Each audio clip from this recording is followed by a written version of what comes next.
Twoje miejsce docelowe jest właśnie tutaj. Typowy kierowca autobusu. Jesteś na miejscu. Zapraszam do oglądania. Jarosław Juszkiewicz.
thinking of me. You're just lonely. To me I'm special, but to you I'm anybody. But to you I'm anybody. But to you I'm anybody. But to you I'm anybody. Anybody. But to you I'm anybody. But to you I'm anybody. But to you I'm anybody. Anybody. But to you. But to you.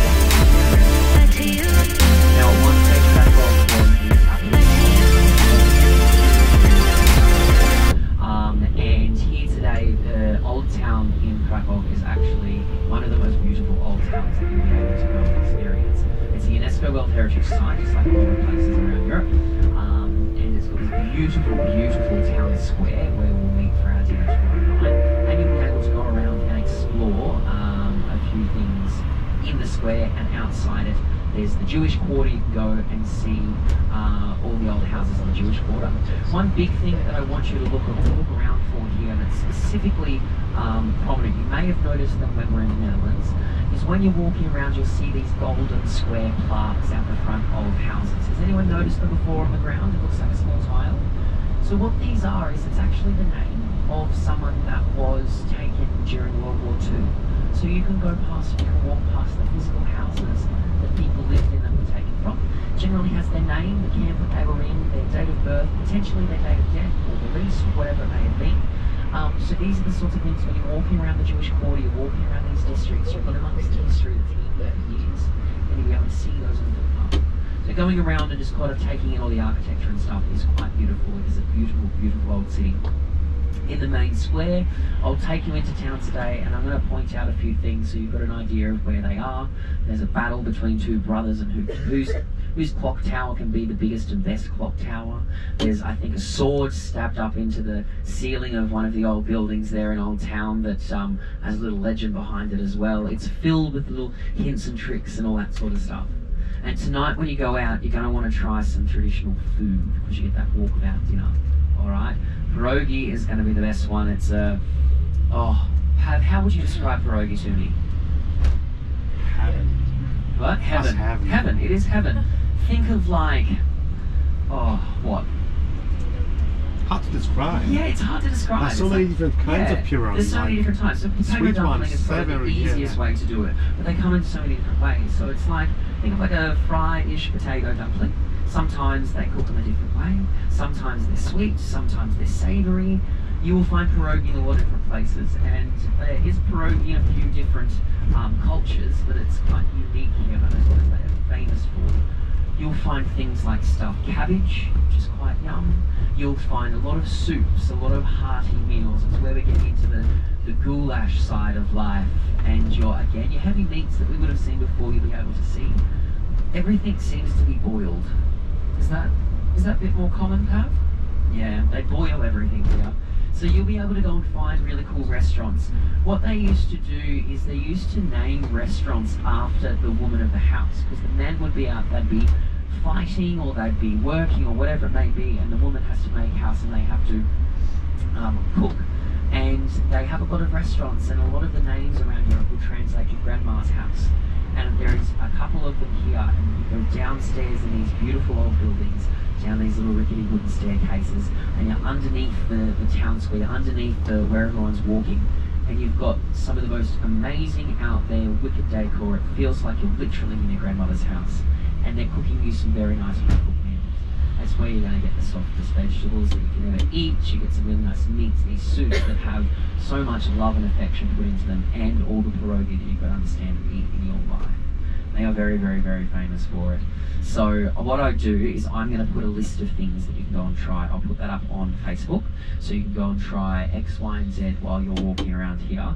And we're going to try some obviously traditional Polish food tomorrow. For those that aren't going, you can go and try these sorts of things as well. So make a list, and I'll go what it is, the name of it, and a very short description, and then you can go and you can figure out what you want yourself, and you can go and find some food. So this is a good little night to experience real culture. If you want to go to Macca's, go to Macca's. I can't judge, but I would say go and check out some of this, because it is some of the most wholesome food that you'll ever have. Now, from food, we move on to drinks.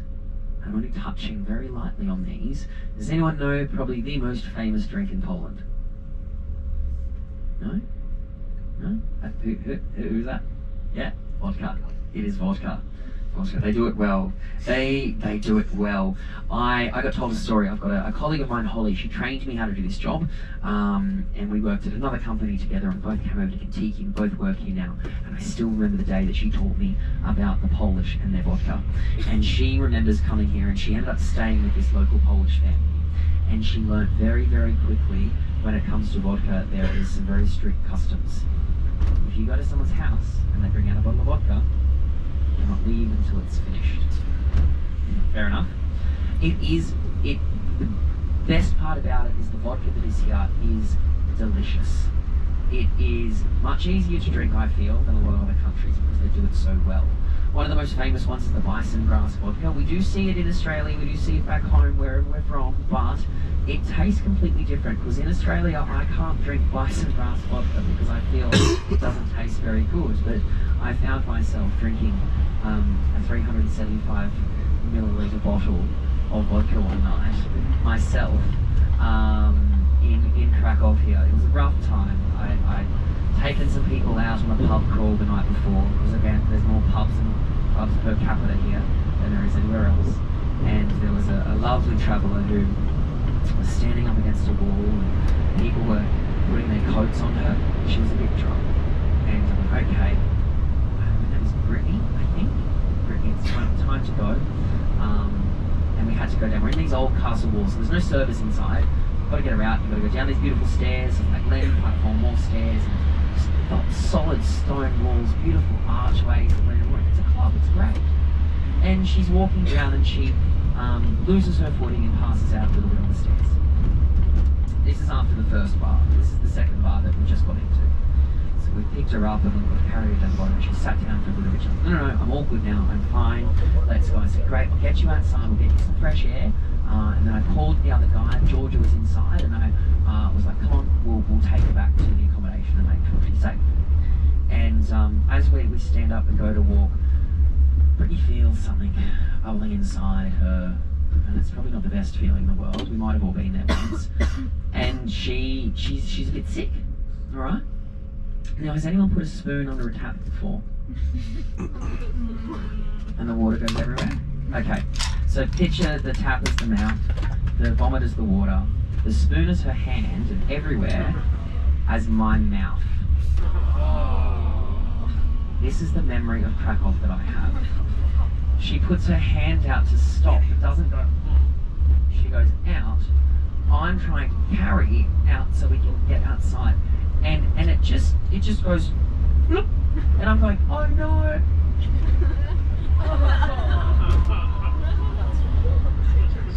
Yes. So we were like, me and Georgia, and they were like, okay, so the taxis would not take us. Fair enough. Got us in McDonald's, get something in the stomach. Fair enough, works. And then we decided to walk her home, and she's in a state where we're like, no, this is our job. We need to make sure this girl gets home. This is not my job, by the way. I was actually not working this day. Wasn't even someone on my trip. But I'm a nice person. And as we're going through, we have to sing Valerie by Amy Winehouse to keep her awake before we get her to bed. She ends up vomiting all through the hostel room, all over the girl's makeup. It was a very interesting time. So, the next day I finished a half bottle of vodka to wash my mouth out, because I knew that was the only thing that was going to fix me. And it was very, very easy to drink because the Poles do it very, very well. You'll find things like Belvedere, all these different brands. Very, very, very tasty. But yes, that's literally just a couple of things I wanted to mention as we're coming into our accommodation where we are. We've got about 6 minutes left. I want to go over the mind map and I want to go over our day sheet. So if you want to bring up the mind map, that would be phenomenal.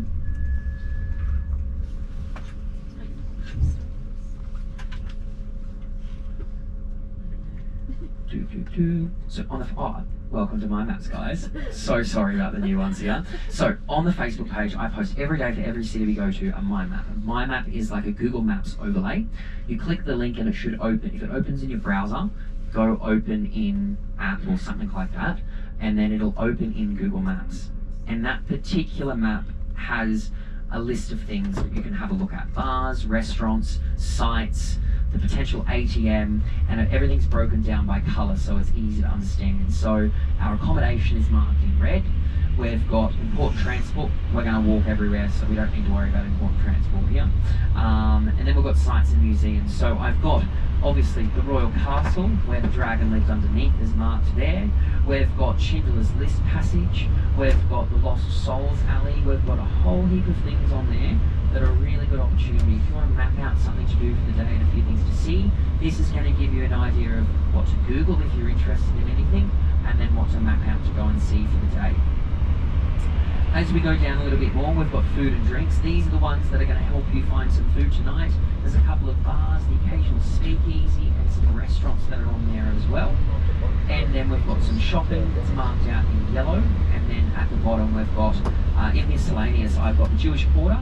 We've got an ATM, a pharmacy, and then there's a laundry there as well, just in case anyone needs to go to a particular laundry. So hopefully that gives you a bit of an outline of everything that is going to be here. But what we'll do is, it's really a city that you just need to go in and explore and have a look around, because there is so many different things. Yes.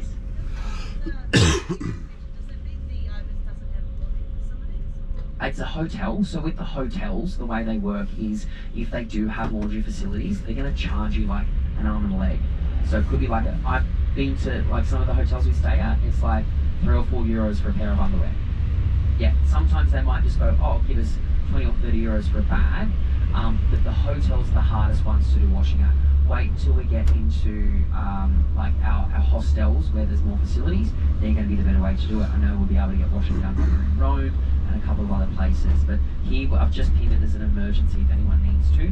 And again, you really only have kind of tonight and tomorrow afternoon to be able to go and do that anyway, so it may not be the most efficient way of washing here, but it's there just in case.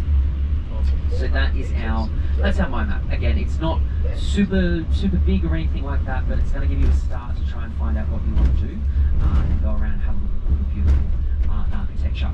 The second thing is the day sheet, which is already up there. And again, for those that are new, we've got day sheets. Day sheet I'll put out hopefully before we get into every city. Sometimes I'll do it when you're kind of checking into your room, so it's up, and it outlines all of our time. So we're going to get to the accommodation about 3 o'clock, which is great when we check in. Then at 5, I'm going to meet out front of reception. Anyone who wants to come for a walk into town, you certainly can. You've got a bit of a surprise for everyone, don't you, Pav? Pav has a bit of a surprise. So, if you do want to come on a walk in town and you want to see Pav's surprise, you can meet us at reception. We'll make a slight detour to go and say hello to this man, and he's going to teach us something else about Poland. And then we will walk into town. It's about 20 minutes from the hotel into town, into Old Town, and then I will point out kind of where we are and our meeting point for tomorrow. And then it's a walkabout meal where you can go and search, use the mind map, do a bit of Googling. A few of you have been on Instagram and TikTok today telling me a few things that you're looking forward to. So use those things because they're going to be the best way for you to go and find the best experience for you to have. And then it's up to you to make your own way back to the accommodation, which I've got the address on that day sheet there as well. Tomorrow morning, we've got an early breakfast and a shorter breakfast. So 7 o'clock is breakfast. 7:30 we need to be ready to jump on the coach. So anyone that is interested in coming to the camp, I've got tickets for absolutely everyone on the coach. So I encourage everyone, if you want to come and learn or experience, or it is something that I feel is worthwhile for everyone to do, come with us. We then go out, we spend about a half day, we'll go out to the camp, we'll meet our local guide. They'll take us through both Auschwitz and Birkenau, the two different ones, and then we'll make our way back into town. We'll be dropped in town, and then it is a free evening for everyone until we've got our traditional Polish evening. So we'll meet in town in the town square, where I'll take everyone to tonight, and then we'll go to our restaurant and have a whole heap of Polish food. The next day, and I'm sorry to do it to everyone again, is another early start. Breakfast is at 7, bags to coach at 7:45. We've got a little included experience along the way, and then we get into Budapest, where we've got our river cruise for the evening and dinner, or a free evening for those that are not attending. So watch out for free pour, big thing. Especially in Poland, it is even worse than everywhere else in the world. And then when we are going to these places, I've just got a little note there: respect the beauty, respect the people, and respect each other, especially where we're going and what we're doing. And there is a new currency. So we have the Polish zloty. Did I say it right, Pav? Yeah. That's the one I can say properly. How good's that? So the Polish zloty, it is 4.4 zlotys to €1. So basically whatever you see divided by 4, you're roughly getting the euro cost of it. Alright, chuck it in your apps. XE currency is a great one for up-to-date rates. I could have done that for you, Pav. Do your stuff. I'll do my stuff. XE currency is a really, really good app to be able to get up-to-date rates for everything as well. So keep an eye on that one. So that, again, should be everything there. So we'll check into our accommodation, and I will set everyone free, and then at 5 o'clock we'll meet. So you've got a couple of hours if you want to freshen up, have a nap, whatever it may be. You're more than welcome to. If you want to go into town early, that is absolutely fine. You can certainly walk into town. Google Maps, it's basically just like a straight line-ish to get into Old Town, so it's not very difficult. There is tram and train lines, or tram lines that you can use, but it's a 5-minute difference to be able to do it. So I would suggest just using those legs, and that way you'll be able to sweat out any alcohol or toxins that are still stuck in your body from the last week or a week and a half. Yes, tonight they are twin shared rooms, so everyone's in a twin. With that, you can, if you want, and you want a different neighbour for the night or the next 2 nights, you can do it, but you just need to remember that if something is damaged in the room that you are in, that your name is on, even if you're not sleeping there, that damage comes back on you. So just be wary when that does happen. But yeah, so what we'll do, pull up here, we'll help get the bags out. I'm going to go in, I'm going to check in, get all of our key cards and everything, and I'll meet you just out the front here off to the side of the door. Cool? Excellent.